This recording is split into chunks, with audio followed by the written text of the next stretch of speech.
JEE mains के इस question में हमें बोला गया है कि एक सेट है जिसके अंदर कॉम्प्लेक्स नंबर है और कॉम्प्लेक्स नंबर इस प्रॉपर्टी को सेटिस्फाई करते हैं। तो जितने भी कॉम्प्लेक्स नंबर हैं उनके मॉड्यूलस के स्क्वायर का सम हमें बताना है। ठीक है, तो चलिए इस क्वेश्चन को सॉल्व करते हैं। जेड की value A plus iota be given है। ए प्लस आयोटा बी को जैसे यहाँ पर रखेंगे आप, तो जेड माइनस वन जो होगा क्या होगा, a minus one plus iota b, क्योंकि रियल रियल के साथ ऐड और सब्ट्रैक्ट होता है, इमेजनरी इमेजनरी के साथ में। इसी तरीके से आप अगर जेड माइनस फाइव की बात करेंगे तो ए minus five plus iota b होगा। और जेड माइनस फाइव आयोटा जो होगा तो वो आयोटा वाले के साथ सब्ट्रैक्ट होगा, तो क्या हो जाएगा a plus B minus five iota, है ना। समझ गए होंगे आप। जब मैं इस पे मॉड लगाऊंगा तो ये क्या देगा मुझे, ए माइनस वन का स्क्वायर प्लस बी का स्क्वायर। इसी तरीके से जब इस पे मॉड लगाऊंगा तो ये मॉड लगाते ही क्या हो जाएगा, ए माइनस फाइव का स्क्वायर प्लस बी का स्क्वायर का अंडर रूट। सिमिलरली ये वाला ए का square plus B minus five का स्क्वायर हो जाएगा।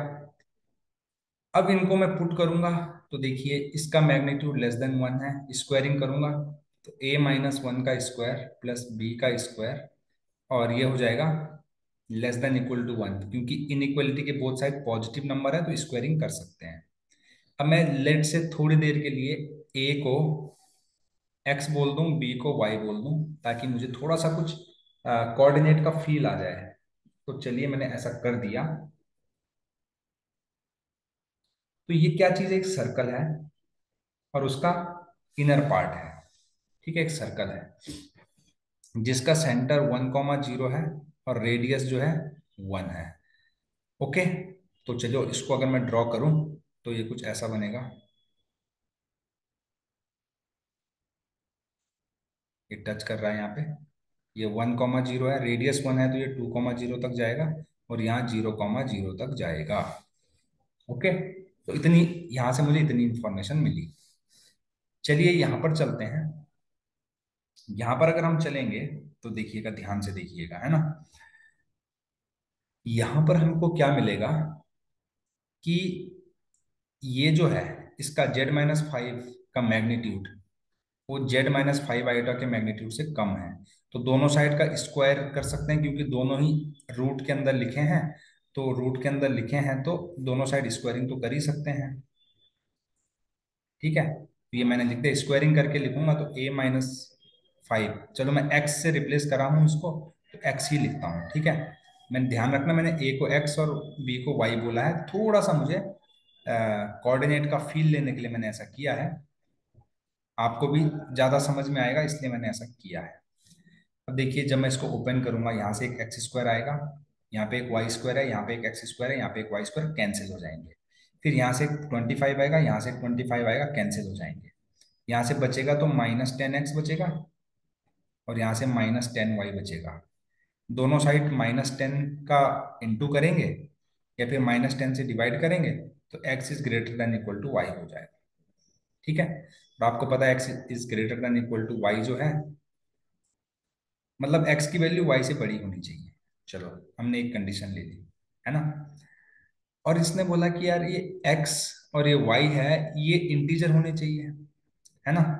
तो अब ध्यान से देखिएगा, बिल्कुल ध्यान से देखना है आपने।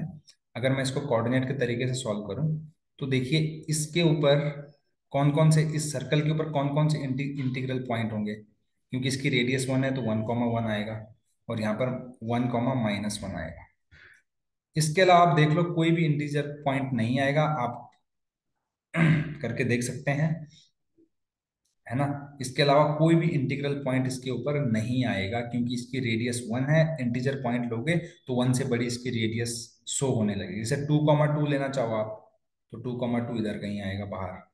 अगर आप जीरो कॉमा वन लेना चाहो यहाँ बाहर आएगा, जीरो कॉमा माइनस वन यहाँ आएगा और टू कॉमा माइनस वन यहाँ आएगा। इसके अलावा तो कोई बड़ा नंबर सोच ही नहीं सकते, क्योंकि आप केवल एक के गैप पे सोच रहे हो ना, उससे बड़ा गैप तो ऑब्वियसली नहीं होगा। तो इसके अंदर यही इंटीजर होंगे और हमें ये इंश्योर करना है X is greater than equal to Y. तो देखिए इस पॉइंट में भी x ग्रेटर देन वाई है, इस पे भी है, इस पे भी है, इस पे भी है और इस पे भी है। अब ध्यान दीजिएगा, complex number is nothing but a point in 2D plane. जैसे मैंने क्या लिखा, a प्लस आयोटा बी लिखा, तो इसको 2D में अगर मुझे पॉइंट के फॉर्म में लिखना है तो a कॉमा बी लिखूंगा। तो ये जितने भी पॉइंट है जहां पर a और b यानी x और y दोनों के दोनों, है ना। चलो मैं इसको x और y को फिर से ऐसे ही लिख लेता हूँ। तो a जहां जहां पर b से बड़ा है, सारे पॉइंट है, इनको कॉम्प्लेक्स नंबर के फॉर्म में लिखेंगे अगर, तो क्या हो जाएगा, z इज इक्वल टू, एक तो जीरो आएगा, एक आएगा, वन प्लस आयोटा, एक आएगा, टू, या टू प्लस जीरो आयोटा, यहाँ से क्या आएगा, वन आएगा, और यहाँ से क्या आएगा, वन माइनस आयोटा आएगा। अब मुझे इन सब के मैग्नीट्यूड के स्क्वायर का सम करना है। तो इसका मैग्नीट्यूड तो जीरो होगा, इसका मैग्नीट्यूड करूंगा तो रूट 2 होगा, उसका स्क्वायर 2 हो जाएगा। मैग्नीट्यूड आई थिंक आपको निकालना आता होगा, a प्लस आयोटा बी का जो मैग्नीट्यूड होता है डेट इज अंडर रूट ए का स्क्वायर प्लस बी का स्क्वायर, रियल पार्ट का स्क्वायर प्लस इमेजनरी पार्ट का स्क्वायर। टू का, अब टू का मैग्नीट्यूड 2 ही होता है और उसका स्क्वायर 4 होता है। वन का मैग्नीट्यूड 1 होता है, उसका स्क्वायर 1 होता है। और इसका मैग्नीट्यूड जो है वो क्या होगा, इसका मैग्नीट्यूड रूट 2 होगा, उसका स्क्वायर 2 होगा। इन सबको ऐड कर देंगे अगर आप, तो 4 और 5 हो जाएगा 9। और इस इंटीजर टाइप का जो आंसर है दैट इज 9। अगर आपको सॉल्यूशन अच्छा लगे, चैनल को लाइक शेयर और सब्सक्राइब करने के साथ ही साथ वीडियो में पॉजिटिव कमेंट करें, ताकि हमें ऐसी और वीडियो बनाने का मोटिवेशन मिलता रहे।